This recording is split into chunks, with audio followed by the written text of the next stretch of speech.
Welcome, viewers, to the Saturday, October 11th edition of 284 News. I am Jaco Wooding Donovan, bringing you the top stories from this week. Thank you so much for joining us. Premier Dr. Natalio D. Wheatley has emphasized the need for collaborative action to address rising crime rates in the Virgin Islands on the heels of recent gun violence, highlighting the recent anti-crime summit as a key event for finding solutions. More details in this report.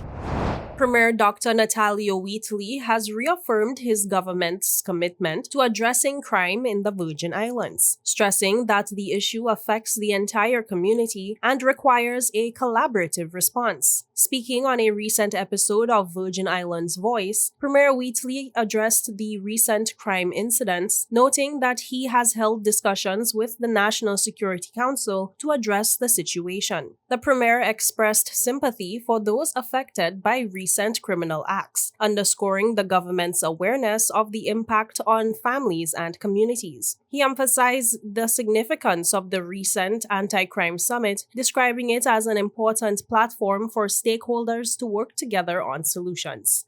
I've, of course, discussed these with National Security Council.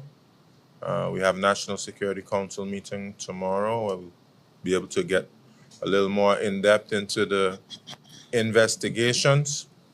But of course, I sympathize with those persons who were impacted those events, including one person who was shot.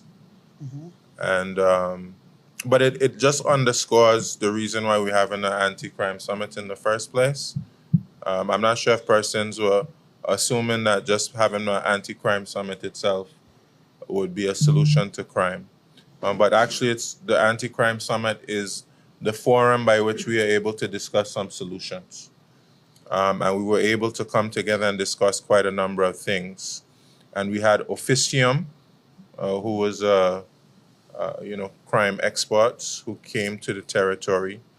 They were able to collate a lot of information that was discussed in the anti-crime summit.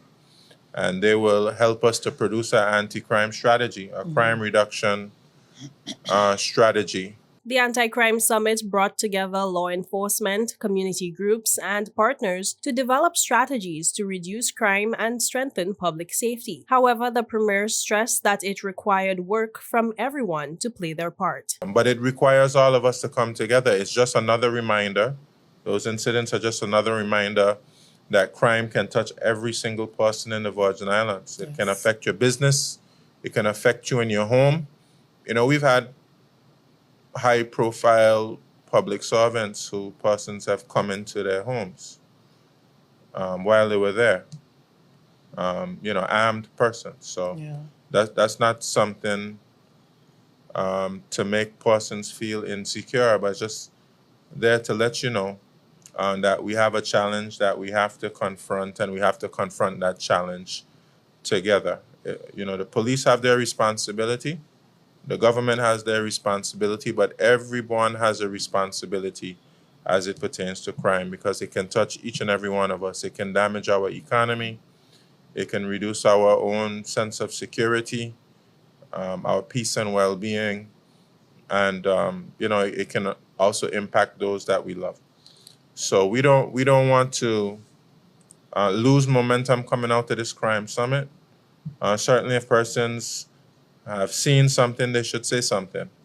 Anything strange, they should say, bring it to the attention of the authorities. And of course, we must take as many precautions as we can to safeguard our businesses and our homes. As a matter of the overcrowding of the prison, Wheatley says the focus must be on preventing people from getting involved in a life of crime.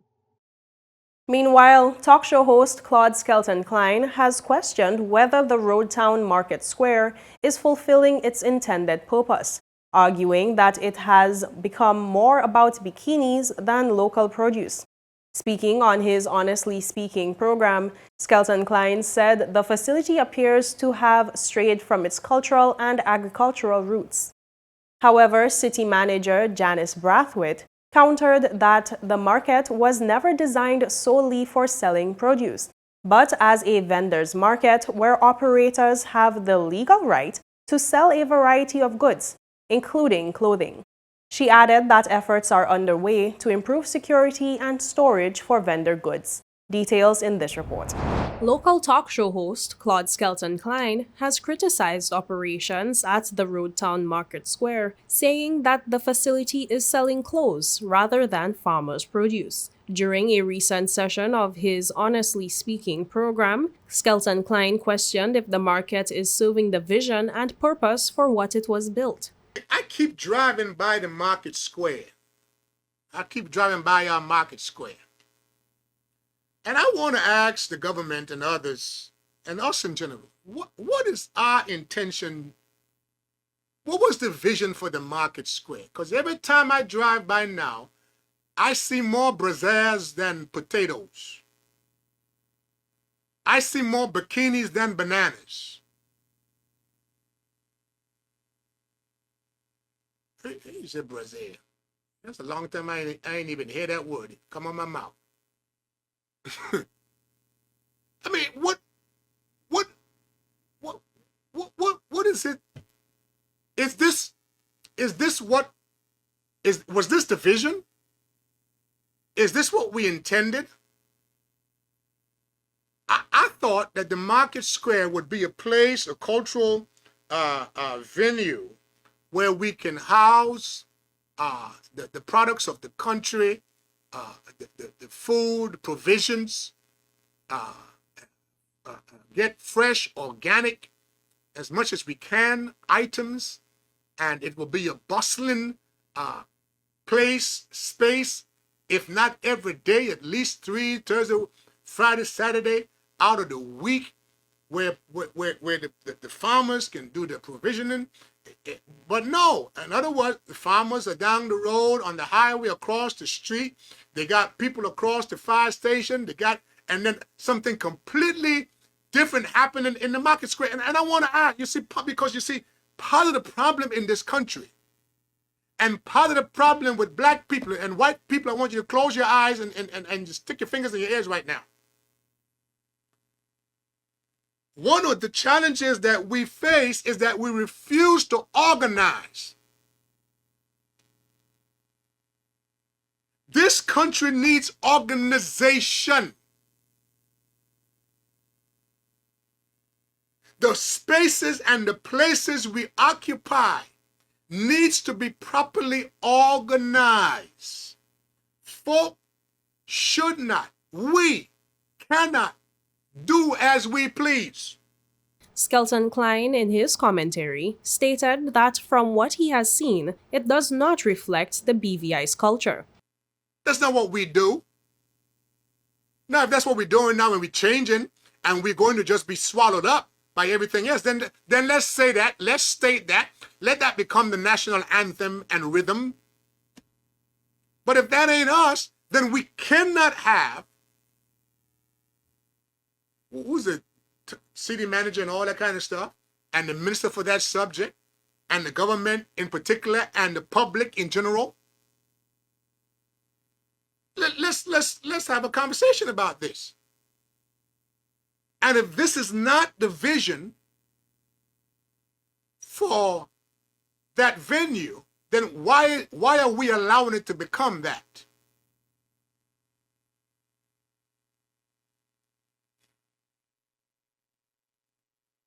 I can hear somebody say, Claude, Skelton Klein, people, they're trying to make a living. I listen, I bear witness, I identify, I can appreciate all of that, but there needs to be some order. Meanwhile, city manager Janice Brathwaite said on ZBVI that as far as she is aware, the market square in Roadtown is not only to sell produce. Brathwaite says it is a vendor's market, and therefore vendors who operate have a legal right to sell their clothes. She said it was never intended to be a market just for produce. It was never intended to be a market to sell food alone, grounds, provisions, and what have you, as far as I am aware. As city manager, nothing is wrong with that because the market was prescribed to do vending. Is it a matter of me being satisfied with his operation? I'm not sure that that's what I need to answer. What I am saying is, as it relates to the vendors in that market, we have to be mindful of the fact that we did have some long-term vendors, but what we were seeing developing is the same situation as we had at Crafts Alive. As far as that is concerned, it was becoming a situation like we have done Crafts Alive. You have people who were there 3-4 months and were already in arrears, and we can't afford to operate like that any longer. So those vendors were told that, you have to be on time, in time every time, and they opted not to continue to do business. It is serving the purpose that it was built to serve, yes. The city manager admits that the market needs to be properly secured to allow vendors to store their produce at the end of the day. One of the challenges that we face with the Market Square is the fact that it should have had its shutters on. Unfortunately, as of this time, the shutters are not on. If the shutters were on, then I think people would be forced to do business in a different light. There are no shutters there, and so there is not really any place to close up your storage things. So people are using the top of the counters to do what they need to do. Had the shutters been up, there may be a different ways and means to set up your business. There are plans to have the shutters. We actually are awaiting the arrival of the shutters. We've heard on several occasions that they should be here shortly.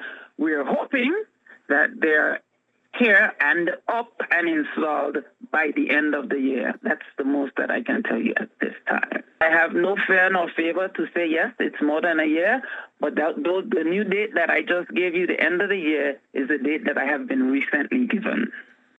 And with that, we take a quick word from our sponsors, but stay with us because we will be right back.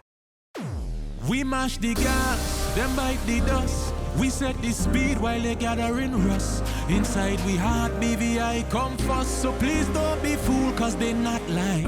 Once we mash the gas, them bite the dust. Cause we always fast and we always fuss. If you want a real speed, you know who to trust. Somebody better tell them they're not like who? They're not like us. CCT fast, like CCT fast, like CCT just generosity, love the community bad, like CCT first with the 5G. Cause BVI is we.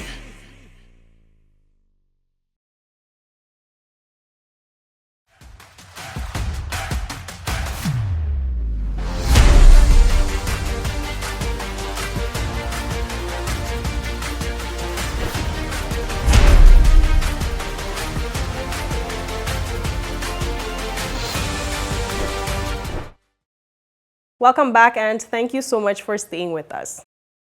The government of the Virgin Islands will host an official celebration of life service for the late Dr. Robert MATHAVIOUS on Wednesday, October 15th at the Multipurpose Sports Complex, honoring the financial services pioneer under the theme Revered at Home, Respected Abroad, Remembered Forever.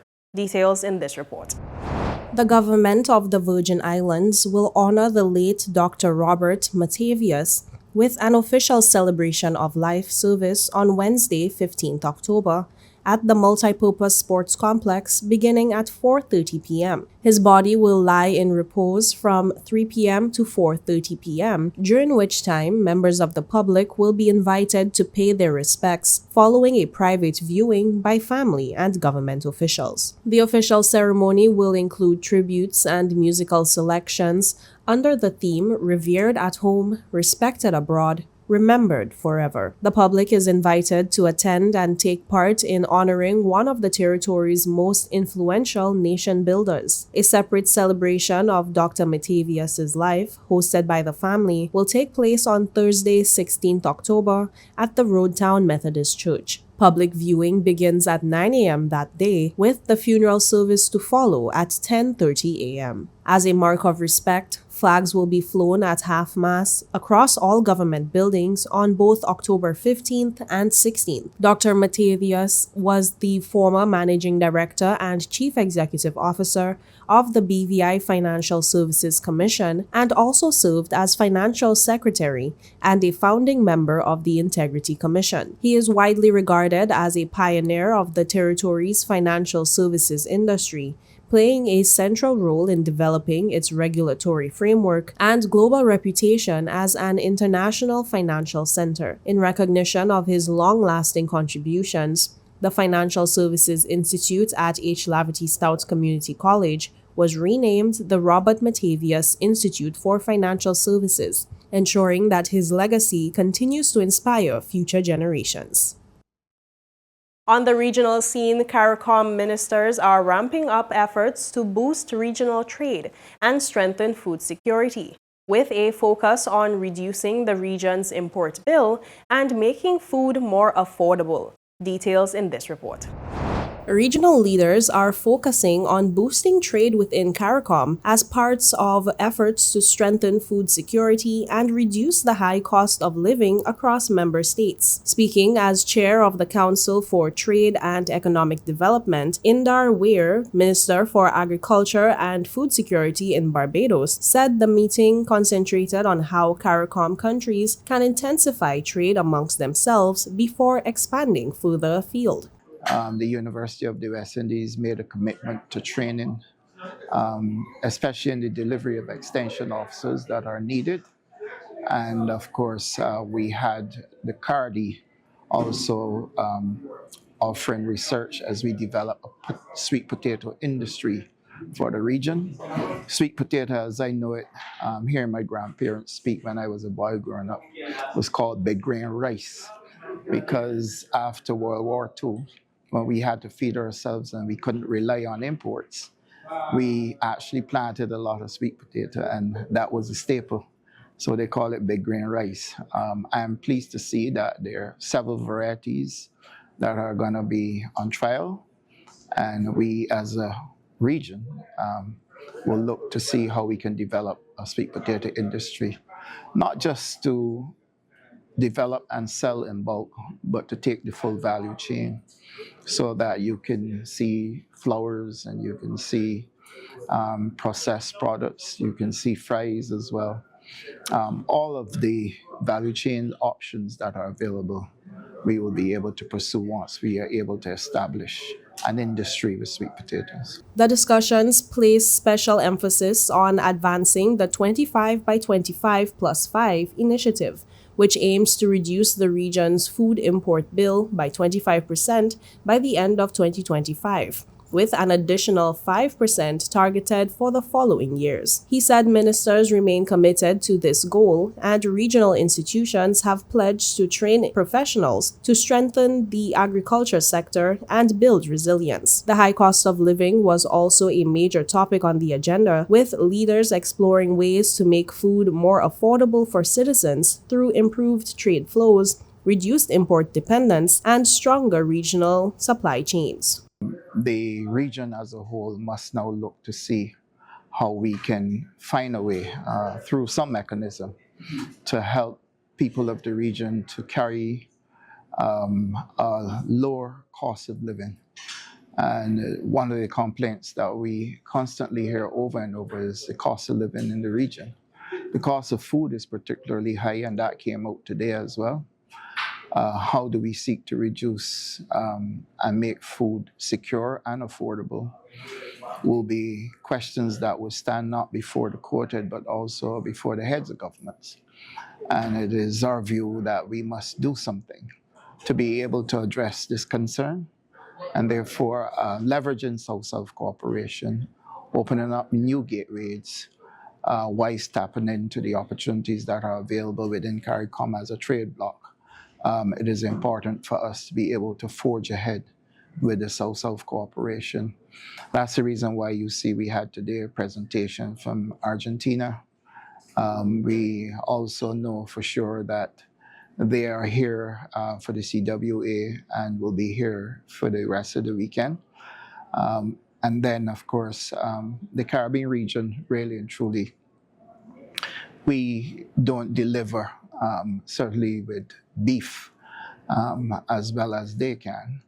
And then the opportunity for technical support, having the skill sets that we need will be critical, and member states can benefit from being able to tap into this technical support that will be available. He noted that partnerships with African counterparts are also underway, aimed at sharing knowledge and creating new trade opportunities that could benefit the region's agriculture and food systems. And with that, we take a quick break, but stay tuned because there is more when we return.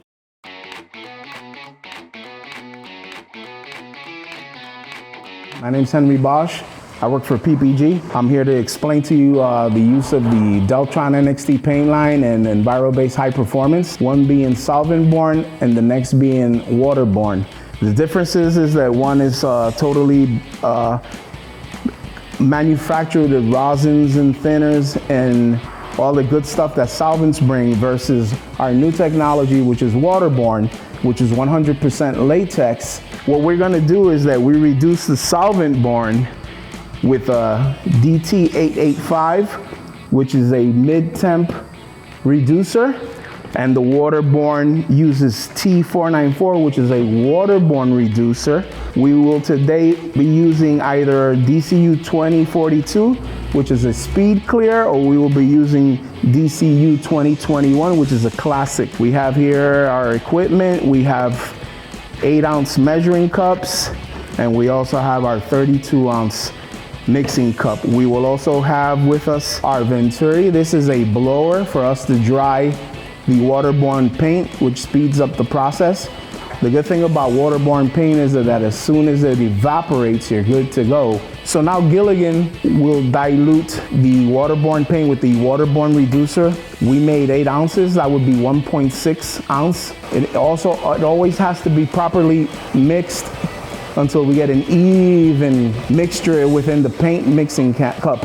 So when we spray, we don't see uneven coats of color. So right now we're filling our paint gun with 8 ounces of diluted paint. We're gonna see how far 8 ounces will take us. Waterborne paint seems to look blotchy on your first coat. Don't pay no mind to that. Don't try to achieve full coverage on your first spray. Excellent. Let it dry. So the process in waterborne is 2 even coats, and then we have what we call a dust coat. Well, now we're gonna have Mr. Brown apply the first coat of clear on his waterborne panel. We'll let it flash off, and then he'll come back and coat it with his second coat to finish it off. As you had seen in the previous shots, we had a little blotchiness, and you'll see some patches. That's all due on purpose to sandpaper to prove that with Enviro-based high performance, all technicians, the body work has to end at 800 grit or plus. Well, Enviro-based is like, we're trying to shift everyone into that slowly but surely. The entire west coast of the United States and all of Canada has already been on waterborne for the past 10 years. And now soon it'll be the eastern seaboard, which covers the Caribbean. So when that happens, we'll all be affected. So it's best to start now, start trying and applying waterborne, because eventually everyone will be on it. And referring to technicians, it's less harmful because it doesn't have all the toxic chemicals that solvent-borne paints do. Welcome back, and thank you so much for staying with us. The Logos Hope, the world's largest floating book fair, is set to dock in the British Virgin Islands from October 24th to 28th. More in this report. The Logos Hope, known as the world's largest floating book fair, is scheduled to visit the British Virgin Islands from October 24th to 28th, bringing affordable books, cultural exchange, and community outreach to local residents. While no official announcement has yet been made by local authorities, 284 Media confirmed the ship's visit based on the published schedule listed on the BVI Ports Authority website and the official Logos Hope website. Operated by Good Books Books for All (GBA) ships, and run in partnership with Operation Mobilism, Logos Hope travels the globe to share literature and Christian outreach in ports it visits. The ship's mission includes engaging with local communities, donating books, and facilitating cultural programs on board. Visitors will be able to explore the ship's Visitor Experience Deck, which features events where locals can meet the crew, learn about the ship's global mission, and purchase books at accessible prices. Since the first Logos ship was acquired in 1970, the fleet has visited over 480 ports in 150 countries, welcoming more than 50 million people on board. The current vessel, Logos Hope, entered service in 2009 after being refitted from a former Swedish car ferry named Gustav Vasa. This visit is part of the Logos Hope ongoing Caribbean tour aimed to bring the hope of Jesus through service, literature, and relationship building with communities. More information on local events and boarding times are expected to be announced closer to the visit date. In other news, the Wellness Center Clinics officially opened its Vision Center on Friday, October 3rd, expanding its services to include comprehensive eye care as part of its mission to support whole person health. Founder Dr. Michael Turnbull addressed attendees at the launch, noting that the new service reflects the clinic's commitment to helping patients live well through care for mind, body, and vision. Details in this report. I am really grateful for everything that has been done. From our medical director, Dr. Lewis, and all the people in the team, I want to just say thank you. For the community, the BVI and beyond, I want to say thank you. This journey started 10 months ago, and God has proven himself kind at every step. This is the largest investment that the company has ever made in any clinic department. Not only financially, but resources, time, energy, it is the largest. But it was made possible and it was made amazing because of this amazing team and group of people. So we are so grateful to be able to have everyone who's here and gathered. We're going to be offering amazing services. I believe in a BVI that passes a torch to the next generation of leaders, being able to empower each other to live well, to follow our dreams. You all are a manifestation of dreams. This is a manifestation of dreams, but it won't happen unless someone passed the baton. This Vision Clinic is a $320,000 investment. The equipment alone is north of $225,000. It's a significant investment because you deserve it. We have frames, you deserve it. We have lenses that come with blue light, UV, and be able to transition. And this is a good thing. Dr. Mike doesn't have to know every single thing because I have a team of people that are brighter, smarter than I am. So, thank you again, and we'll continue to make the BVI great. And this, we're going to be exporting lenses and frames to the region because we could produce 100 a day right now. And have the capacity with one more expansion to do 200 per day. So once we have your lens in stock, you pick out some frames from us or you bring your own frames, we can deliver that in less than 48 hours. As a test, these were done from prescription, from my exam to delivery in 45 minutes. You're not gonna get that. But we can do this here in our beautiful Virgin Islands.